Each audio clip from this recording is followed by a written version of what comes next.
निःशुल्क रूप से मिलनी चाहिए। क्योंकि एक बार को आप सोचिए, आखिर उस बच्चे की गलती क्या होती है जो एक गरीब घर में पैदा होता है और उसको बेहतर शिक्षा से वंचित होना पड़ता है। शिक्षा के सामने एक पैसे की दीवार खड़ी है, जो जितनी ऊंची दीवार लांघ सकता है, जो जितना अधिक पैसा शिक्षा पे खर्च कर सकता है, वो उतनी बेहतर शिक्षा पा सकता है। लेकिन अगर एक देश एक है, लोकतांत्रिक देश है, तो शिक्षा भी सबको एक समान रूप से तो मिलनी ही चाहिए।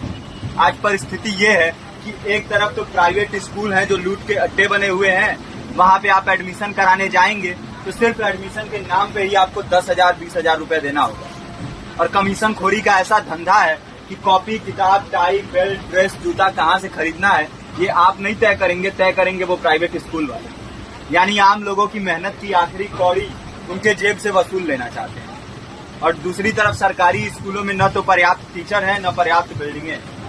2019 का ही ये पुराना आंकड़ा है कि हर 100 में से 52 स्कूलों में या तो एक टीचर है या 2 टीचर हैं। और उन्हीं टीचरों के ऊपर जिम्मेदारी थोप दी जाती है कि जनगणना करो, मतगणना करो, पशुगणना करो, तमाम काम करवाए जाते हैं। और 19 के बाद से तब से कितने टीचर रिटायर हुए होंगे और 18 के बाद से कोई टीचर की वैकेंसी भी नहीं है। आप खुद भी सोच सकते हैं ये परिस्थिति और कितनी बिगड़ी होगी। इसीलिए हम लोग ये मांग उठा रहे हैं, चाहे कोई राष्ट्रपति का बच्चा हो या किसी मजदूर का, सबको शिक्षा एक समान मिलनी चाहिए और निःशुल्क रूप से मिलनी चाहिए। प्रेमचंद ने अपने दौर में भी कहा था कि एक सभ्य समाज में ऊंची से ऊंची तालीम मुफ्त होनी चाहिए और इसका पूरा खर्च गवर्नमेंट को उठाना चाहिए, क्योंकि हमारे देश को फौज से ज्यादा आवश्यकता तालीम की है। और शिक्षा से जुड़ता हुआ ही दूसरा मुद्दा हम लोग उठा रहे हैं।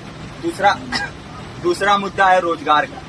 रोजगार की परिस्थिति ये है कि आज सरकारी सेक्टर हो या प्राइवेट, सब कुछ ठेका संविदा के हवाले किया जा रहा है। परमानेंट नौकरियां लगातार घटाई जा रही है। इसी रेलवे में 1995 के आसपास लगभग 18.5 लाख कर्मचारी काम करते थे, लेकिन आज उनकी संख्या 12 लाख थी। आप खुद भी सोच सकते हैं कितने बड़े पैमाने पे परमानेंट पदों को घटाया जा रहा है। और आज आलम ये है, एक तरफ लाखों पद खाली पड़े हैं, फिर भी कोई वैकेंसी नहीं निकलती। जो वैकेंसियां निकलती हैं उनमें भ्रष्टाचार होता है, पेपर लीक हो जाते हैं। RO, UP police, BPSC, SSC, CGL, ऐसे तमाम पेपर लीक हो चुके हैं, आप लोग भी जानते ही। अभी नीट की धांधली में ये पता चला कि एक एक पेपर 30 लाख से 50-50 लाख रुपए में बेचा गया। हम और आप तो ये पैसा नहीं दे सकते। पूरी की पूरी कारस्तानी सरकार, प्रशासन, शिक्षा माफियाओं की होती है। और भुगतता कौन है? आम घरों के लोग, जो लोग सालों साल तैयारी करते हैं, दिन भर में 10-10 घंटे, 12-12 घंटे पढ़ते हैं। और इतनी कड़ी मेहनत के बाद, सालों साल की मेहनत के बाद उनके हाथ लगती है तो सिर्फ हताशा, निराशा, अवसाद। बहुत से छात्र नौजवान जो इस बेबसी में, इस डिप्रेशन में नहीं जी पाते, आत्महत्या तक के कदम उठा लेते हैं। लेकिन ये देश की विडंबना है कि टीवी चैनल, अखबार, मीडिया, नेता, मंत्रियों के लिए कहीं ये कोई मुद्दा नहीं है। उनके लिए मुद्दे हैं तो जाति, धर्म, रंग, नस्ल, अगड़ा पिछड़ा। आज जब पूरी परिस्थिति इतनी भयावह है तो ये जरूरी है कि लोगों के बीच में जाया जाए, लोगों को संगठित किया जाए और एकजुट किया जाए।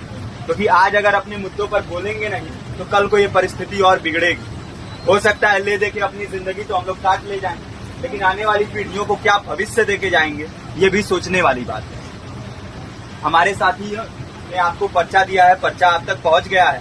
पर्चे में और भी बातें हैं, इसको पूरा विस्तार से पढ़िए। पर्चे में हमारा नंबर है, संपर्क कीजिए।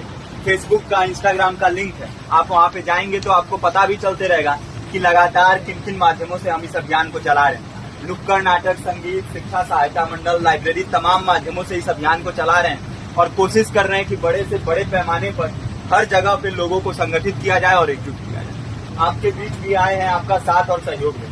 साथ इस रूप में कि आप भी हमारे इस कारवां और इस मुहिम से जुड़िए।